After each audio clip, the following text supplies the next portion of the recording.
Welcome back to Ancient Roads, biblical study, talk, and walk. I'm Mavi Ben Mordechai.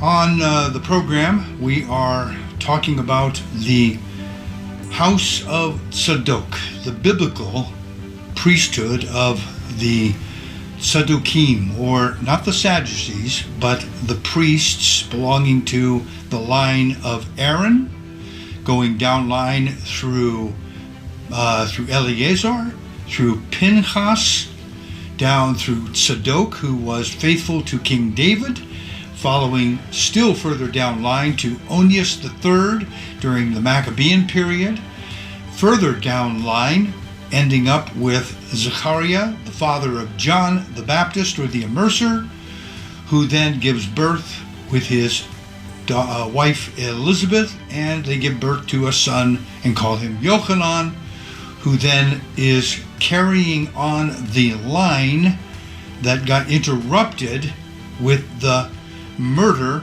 of Onias III, or Yochanan III, who was the true legitimate high priest of the time, just around the time of the Maccabees. And at that time, of course, we learned that there was all kinds of problems happening, finally ending up with Shimon, the youngest son of the Hashmonaim, or the Hasmoneans, the Maccabees. And Shimon builds an entire family dynasty of a non-Zadokite priesthood.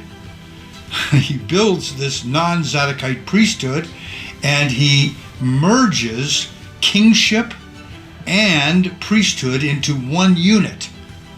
And that was not supposed to be done, but he did.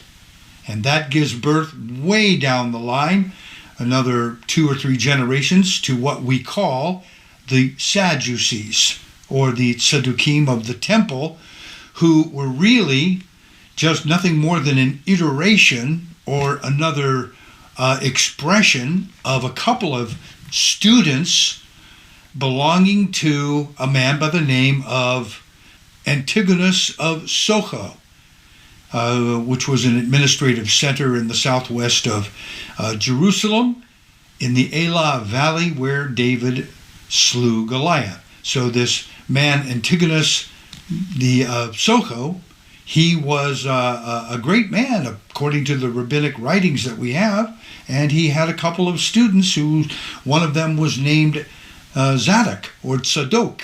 He raised up disciples of his own, and those disciples of his own, they developed into what later would be the high priests and the chief priests and the teachers, all belonging to the line leading up to Annas and Caiaphas. That's where it ends up with, and they are the ones that are responsible for putting Yeshua HaMashiach on the execution stake, or the tree, for his crucifixion. So there's a whole line of things going on here, but we're now going to talk about John, or John the Baptist, the Immerser, and how his ministry is related to that of Eliyahu or Elijah, and they are connected. So without any further delay, let's talk about John the Baptist and the ministry of Elijah.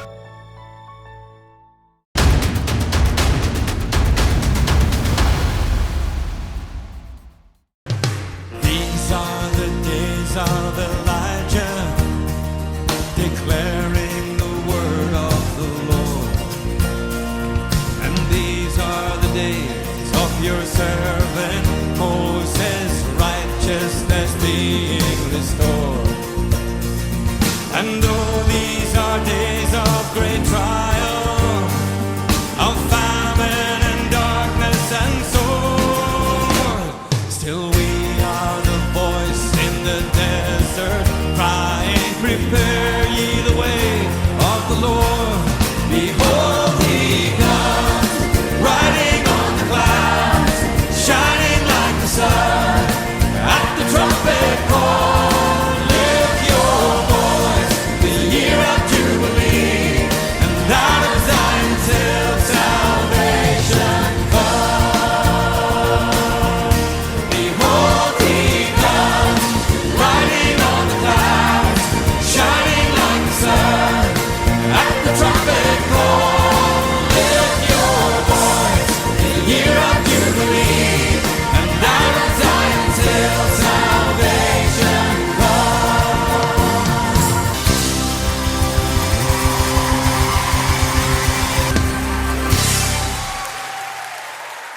Eddie Chumney is my guest today, and we want to get into this and really try to unravel some of the mysteries around this man, Yochanan, or John the Immerser, in the Qumran area of the Arava, the Dead Sea region, a man that many scholars believe actually lived in the community of the Qumran.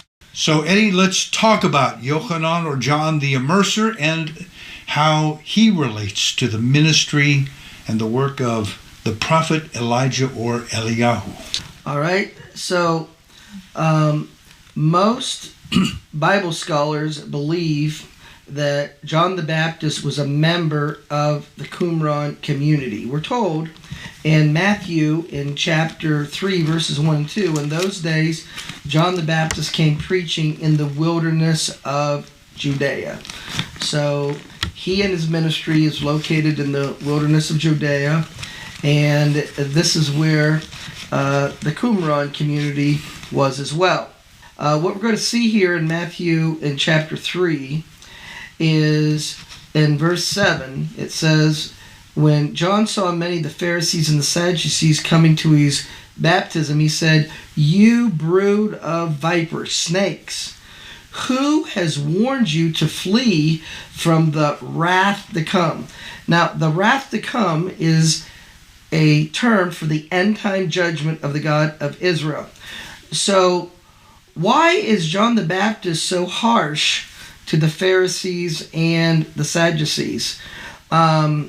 Why is he calling them vipers, snakes? And why is he saying that they're going to come under the end-time judgment of the God of Israel? Well, this is all related to the Qumran, because there's something that was found in the Dead Sea Scrolls called the War Scroll. And the War Scroll describes an end-of-days battle between the sons of light and the sons of darkness. And the Qumran community called themselves the sons of light. So who were the sons of darkness? They were the Pharisees that did not acknowledge the authority of the Zadok priests, and the Pharisees, to assert their own authority, they followed a Babylonian calendar. They kept the festivals according to a Babylonian calendar. So John is rebuking the Pharisees and the Sadducees because they're following the wrong calendar. And because time is holy, this was very serious, particularly to the Zadok priests of the Qumran. And we know this is associated to the information or the concepts or the principles contained in the War Scroll because of the language that's being used here. It's saying brood of vipers, but the key phrase here is, who has warned you to flee from the wrath to come. That's the end time judgment. So in the War Scroll, it describes this conflict between the sons of light and the sons of darkness, and the God of Israel is going to judge the sons of darkness because they rejected the authority of the Zadok priests in their office of high priesthood, and they caused Israel to follow a different festival seasons and keeping the festivals. And so this was a very serious offense to the Qumran community. And so that's what's going on here. This is actually, with the background of the Qumran, this is describing a calendar dispute. And I can see here the War Scroll, for those of you that are interested, go look up in the Dead Sea Scrolls. That is one of the documents that is available, the War Scroll.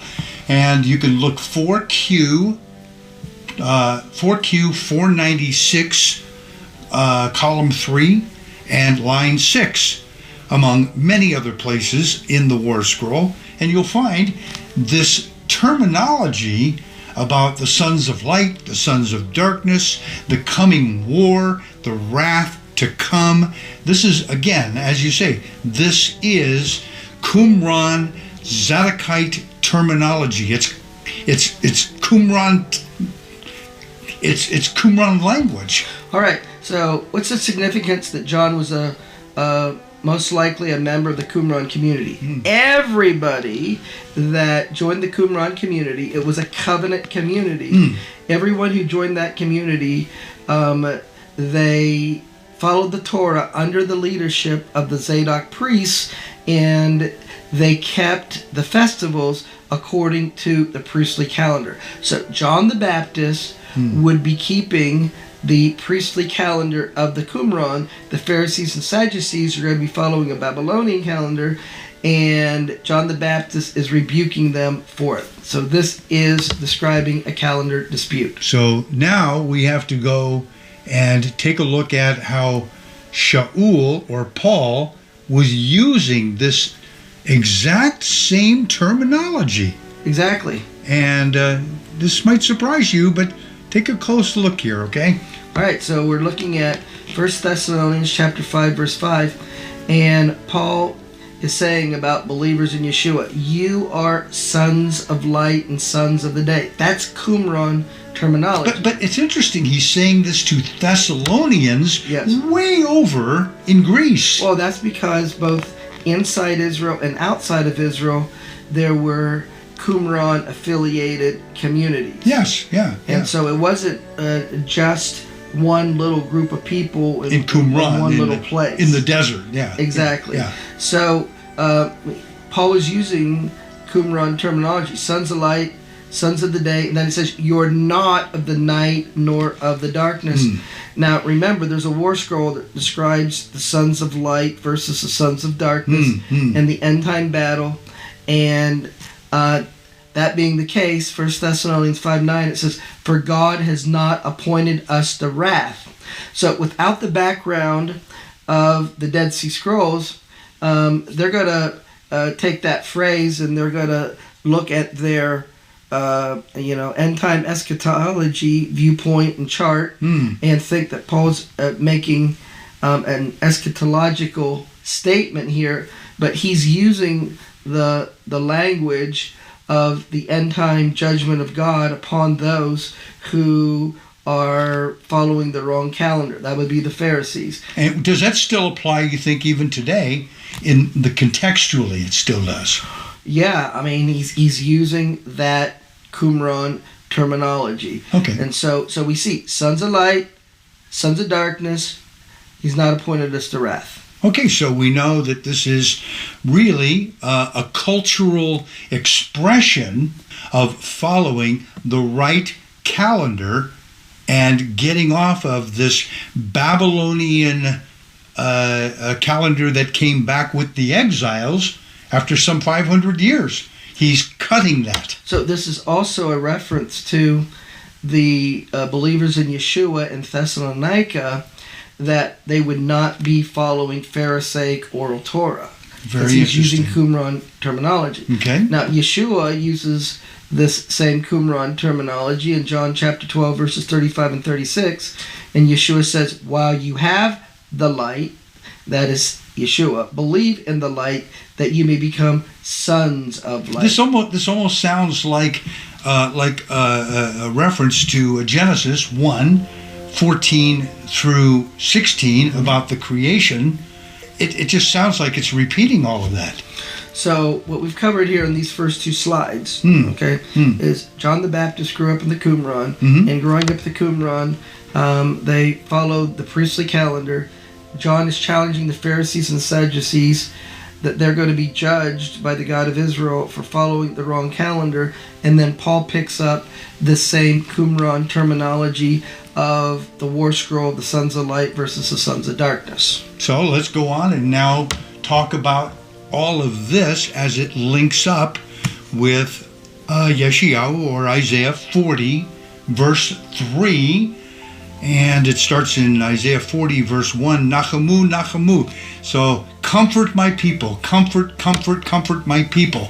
And then it goes in through those verses. Explain. Exactly. Well, John chapter 1, 19 and 20, John was asked, who are you? And his answer that he gives in John chapter 1, verses 20 to 23, he says, I am Isaiah chapter 40, verse 3. So he's quoting the verse or referring to it when he says, I am the voice of one crying in the wilderness, make straight the way of the Lord, as the prophet Isaiah said.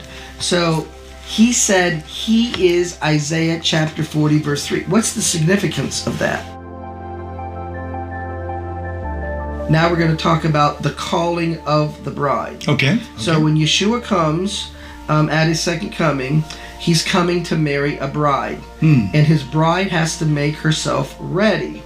The bride making herself ready is related and associated with the Qumran and the principles that it represents. So John said, I'm Isaiah chapter 40, verse 3, and the Qumran was founded based upon that verse, because in that verse it says, in the desert, and the word desert is Arava, and that's a geographical location in Israel where the Qumran was located. So let's see how the Qumran is speaking to the heart of the bride.